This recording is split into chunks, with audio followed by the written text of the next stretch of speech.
लातूर आणि बीड महाराष्ट्राच्या राजकारणाचं केंद्रबिंदू असलेले हे दोन जिल्हे, कुठल्या तरी एका काळात हे दोन्ही जिल्हे महाराष्ट्राच्या राजकारणाचे केंद्रबिंदू होते. पण आता या दोन जिल्ह्यात वादाची ठिणगी पडली आहे. मराठवाड्यातील सत्तेच्या राजकारणात या दोन्ही जिल्ह्यांचा कायम वरचष्मा राहिला. गोपीनाथ मुंडे आणि विलासराव देशमुख यांच्यातील मैत्री तर अजूनही मराठवाड्यातील जनतेच्या आवडीचा विषय.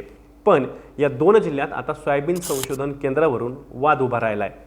त्याचं झालंय असं की अलीकडेच पार पडलेल्या मराठवाड्यातील मंत्रिमंडळ बैठकीत लातूरमध्ये प्रस्तावित सोयाबीन संशोधन केंद्र कृषी मंत्री मुंडे यांनी आपल्या परळी मतदारसंघात हलवलंय.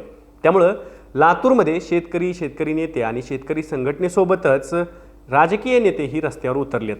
पण तुम्ही म्हणाल गेलं तर गेलं परळीला, आपल्याला काय लातूर एकच आणि बीड एकच.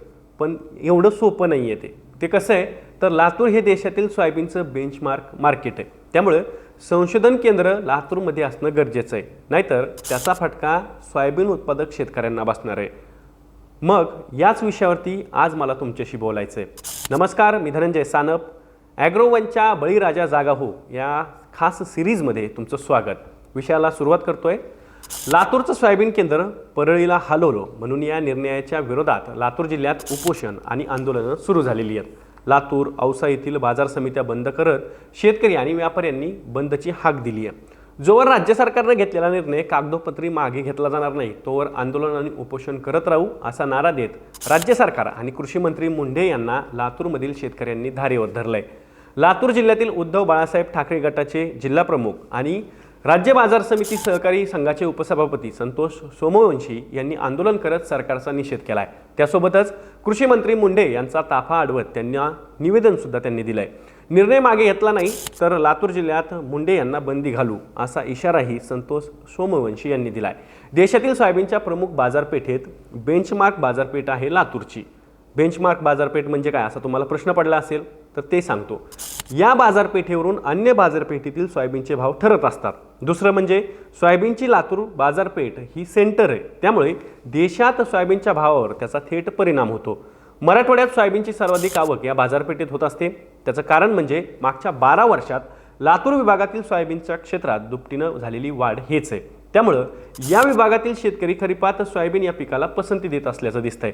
त्यामुळे लातूरचा सोयाबीन पॅटर्न अशी सुद्धा या ओळख या जिल्ह्याची आता होऊ लागली आहे. लातूर जिल्ह्यात शेतकरी या निर्णयाचा विरोध करत असताना लातूरमधील काँग्रेसचे अमित देशमुख, भाजपचे अभिमन्यू पवार, संभाजी पाटील निलंगेकर यांच्यासारख्या मोठ्या नेत्यांनी मात्र याबाबत काहीच भूमिका घेतलेली दिसत नाही.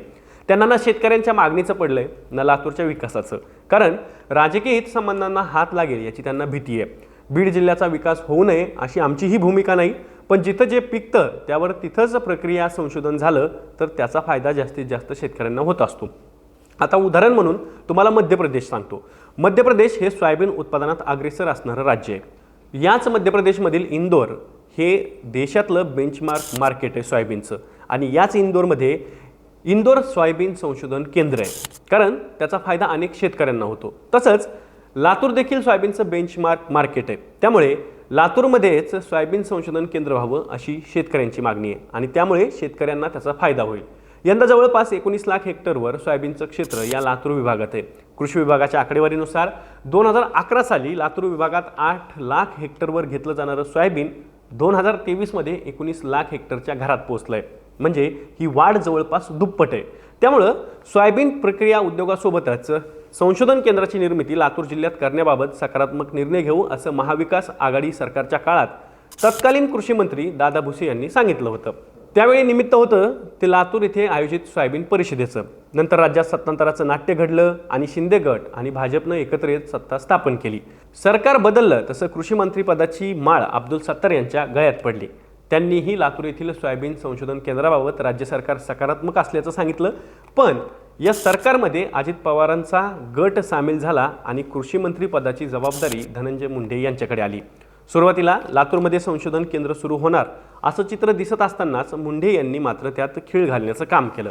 ते कसं तर छत्रपती संभाजीनगरच्या मंत्रिमंडळ बैठकीत लातूरऐवजी बीड जिल्ह्यातील परळी येथे सोयाबीन संशोधन केंद्र हलवण्याचा निर्णय घेतला. आता परळीलाच का घेतला तर धनंजय मुंडेंचा हा मतदारसंघ आहे. आता तुम्ही म्हणाल मग तुम्ही आधीच का नाहीत बोललात बरं याबद्दल, तर त्याचं झालं असं की सुरुवातीला हा निर्णय झाल्याचं बैठकीत जाहीर करण्यात आलं नव्हतं. पण नंतर मात्र या बैठकीतील निर्णयाचा अहवाल बाहेर आल्यानंतर मुंढे यांची खेळीही यासोबतच बाहेर आली आणि बघता बघता लातूर जिल्ह्यातील सर्वच तालुक्यात राज्य सरकारच्या या निर्णयाचे पडसाद उमटू लागले. कृषी मंत्री मुंढे यांनी मात्र लातूर जिल्ह्यातील शेतकऱ्यांचा संताप पाहून सुरुवातीला काहीच प्रतिक्रिया दिली नाही, एक प्रकारे मौनच बाळगलं. पण नंतर मात्र शेतकऱ्यांचा विरोध तीव्र होऊ लागला आणि मुंढे यांच्यावर सोयाबीन संशोधन केंद्र परळीला पळवल्याचा आरोप होऊ लागला. तसा मुंढे यांनी आपलं मौन बाळगलेलं सोडलं. लातूरच्या शेतकऱ्यांची सोयाबीन संशोधन प्रकल्पाची मागणी कधीच नव्हती, त्यामुळे आम्ही लातूरचा सोयाबीन संशोधन केंद्र परळीला पळवल्याचा आरोप चुकीचा आहे असं मुंढे म्हणालेत. पण मुंढे यांचं हे उत्तर म्हणजे आपल्या कृतीचं लंगडं समर्थन आहे. खरं तर मराठवाड्यातील 8 जिल्ह्यात विकास शोधूनही सापडत नाही.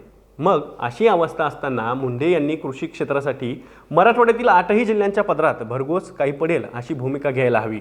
पण ते राहिलं बाजूला आणि पारंपरिक राजकारणातील डावपेच आखून स्वतःच्या मतदारसंघाचा विकास घडवून आणण्यात कृषी मंत्री मुंढे दंग असल्याचा आरोप शेतकरी करतात. बरं, मुंढे जर राज्याचे कृषी मंत्री आहेत तर संशोधन केंद्र लातूरला राहू द्यावं अशी भूमिका त्यांनी मंत्रिमंडळाच्या बैठकीत का घेतली नाही असा प्रश्नही शेतकरी उपस्थित करतात. त्यामुळं अन्य नेत्याप्रमाणे सत्तेत आलं की आपल्या पदरात जास्तीत जास्त लाभ मिळवून घ्यायचा, जेणेकरून मतदारसंघातील जनतेला खुश करून निवडणुकांच्या मैदानात बाजी मारता येईल असा विचार तर मुंढे करत नाहीत ना, अशी शंकाही शेतकरी नेत्यांकडून घेतली जाऊ लागली आहे. एकूणच काय तर मंत्रिपद आपल्याकडे आलं की पळवापळवीचं राजकारण करण्याच्या घटना याही पूर्वी राज्याच्या आणि देशाच्या राजकारणात घडलेल्या आहेत, त्या आपल्याला माहितीच आहेत. त्यामुळे या घटनांना छेद देण्याचं काम कृषी मंत्री मुंढे करतील अशी शेतकऱ्यांना अपेक्षा आहे. लातूर जिल्ह्यातील शेतकऱ्यांच्या विरोधातून मुंढे खरंच धडा घेणार का की पुन्हा पळवापळवीचं राजकारण करणार हे पाहायचं आहे आपल्याला आणि त्यावरही सरकारला जाब विचारायचा आहे. मी या विश्लेषणासोबत इथेच थांबतोय. बळीराजा जागा हो ही सिरीज ॲग्रोवनच्या यूट्यूब चॅनलवरती दररोज 6 वाजता पब्लिश होत असते. आपण यामध्ये तुमच्या जगण्या मरण्याचे प्रश्न, आपल्या हक्काच्या मागण्या, न्याय मागण्या यासाठी आपण बोलत असतो.